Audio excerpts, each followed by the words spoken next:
The story begins with three friends, Jess, Mark, and Lily, who decide to take a weekend getaway in a remote cabin deep in the woods. Eager for a break from their busy lives, they arrive at the quaint cabin, surrounded by towering trees and the sounds of nature. They spend the first evening telling stories and laughing by the fireplace, unaware of the unsettling atmosphere that surrounds them. On the second night, while they were gathered around the fire, they heard strange noises coming from outside branches, snapping and whispers that seemed to float through the trees. Jess, feeling adventurous, suggested they investigate. Armed with flashlights, they stepped outside, calling out to see if anyone was there.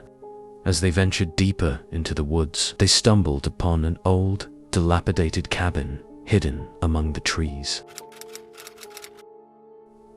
Intrigued, they entered the abandoned cabin, their flashlights revealing dust-covered furniture and broken windows.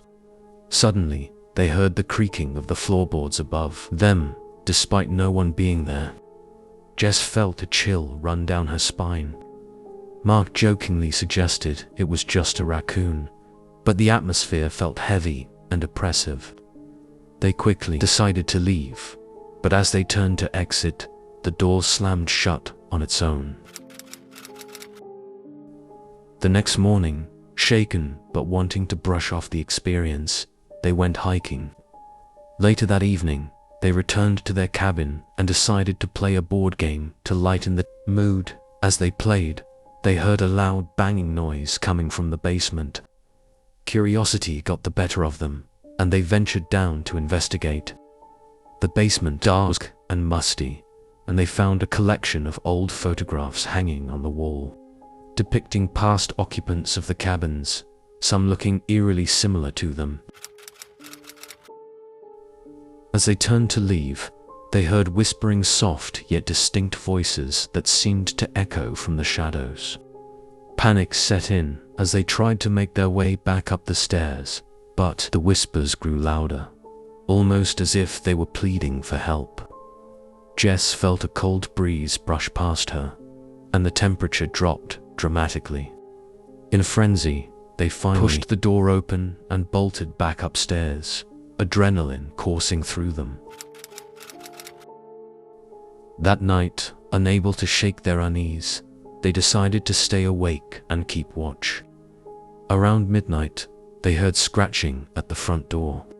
Heart racing, they looked at each other, unsure if it was an animal or something more sinister.